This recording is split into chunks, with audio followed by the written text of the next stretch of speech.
If you are planning on playing at 1440p and you want the highest FPS possible, I will show you the best PC build for 1440p. Now, it's not going to be the cheapest PC build out there for 1440p, of course, but in terms of price to performance, I think it's the best one if you want the highest FPS. And we are talking about any game that you're thinking of, even Flight Simulator, Cyberpunk 2077, whatever game you're thinking of. I will show you all the components, and if you don't understand anything about computers, don't worry about it, because at the end I will explain what component is capable of doing for you to understand. That being said, if you're working with a tight budget instead, you can either go to my website where you can find your perfect PC build and Prebuilt PC for your budget and your favorite game, or you can watch my playlist about PC builds. You will have all the components mentioned on this video and a Prebuilt PC for the same price down below in the video description. That being said, let's start. For the CPU, I picked the Ryzen 5 7600. I didn't pick the Ryzen 5 7600X because of how much power it draws compared to this one. The 7600 is a great choice for $230 and it will not bottleneck our GPU that I will mention in a couple minutes. For gaming, you definitely don't need to go for a Ryzen 7 7700 or a Ryzen 9 7900, considering we are playing at 1440p. So literally guys, if you get a Ryzen 7 or a Ryzen 9, you will not notice the difference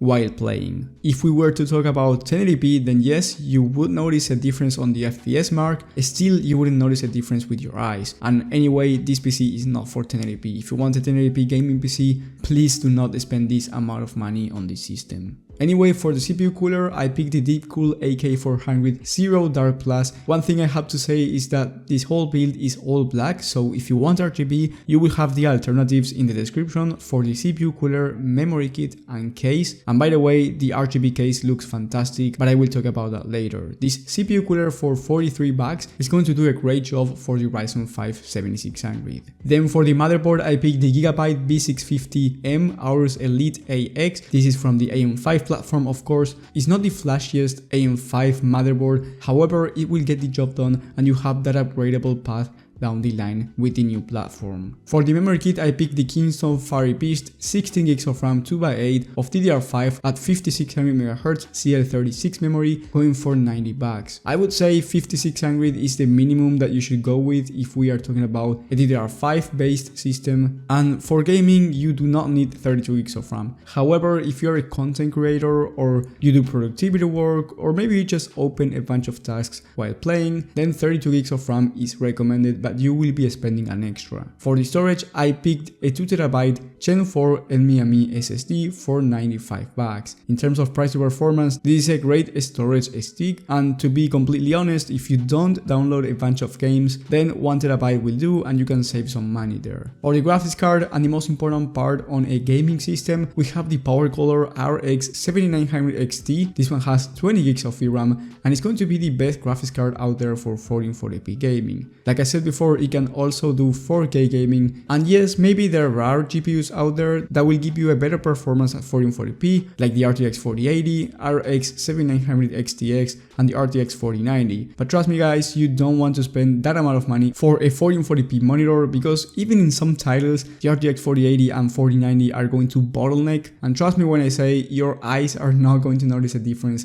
between the 7900 XT and the RTX 4090 when it comes to 1440p. When it comes to 4K, that's a complete different story. So please don't waste your money, and if you're going to get a 4080 or a 4090, at least get a 4K monitor. For the case, I picked the Fractal Design Meshify C Mini Micro ATX Mini Tower case. This is a mini case. It actually looks amazing for a whole black build. One thing to mention is that it comes with two fans, one on the front and then the exhaust fan, so I recommend you adding the Fractal Design Aspect 12. Now if you want an RGB case, then I recommend you getting the Montec Air 100 Mini. I won't get into too much detail about this one, but I absolutely love the looks, especially if you're looking for something with RGB. Both cases will have great airflow, a front mesh panel, and everything that you need for this PC to have good temperatures. And then last but not least, the power supply. I picked the Corsair RM750E. This is a 750 80 plus gold power supply, A tier rated by the way, meaning that it has the highest quality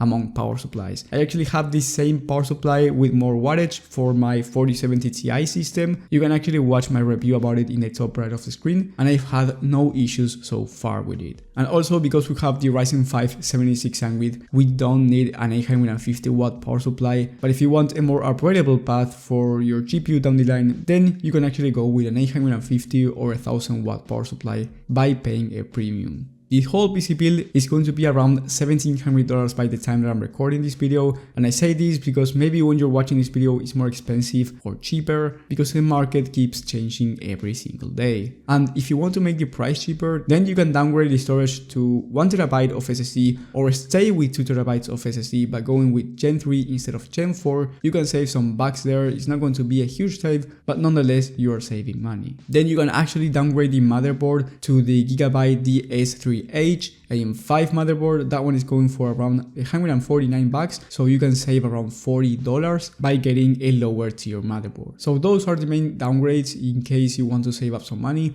Of course you can go with a lower end GPU and save like $100, but then you're not going to get the best GPU for 1440p. You can also get the RTX 4070 Ti, which is the GPU that I'm currently having, but I would only recommend you going with the 4070 Ti if you do content creation. So for $1,700 you are getting the best 1440p gaming PC out there.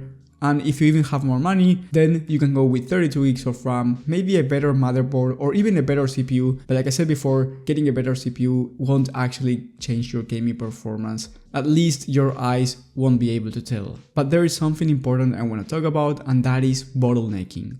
If you want to change these components, maybe you want to change the CPU or the GPU, then of course you can do it yourself, but let me tell you that you can bottleneck your system. So I recommend you watching my guide on how not to bottleneck your gaming PC when choosing the right GPU-CPU combo. You will have it in the top right of the screen, and trust me, if you're going to make it yourself, you don't want to bottleneck your system because you will get FPS drops. And if you have any questions about PC builds and Prebuilt PCs, let me know down below in the comment section. I will reply as fast as possible. Thank you guys for watching, thank you for the support, and I will see you on the next one.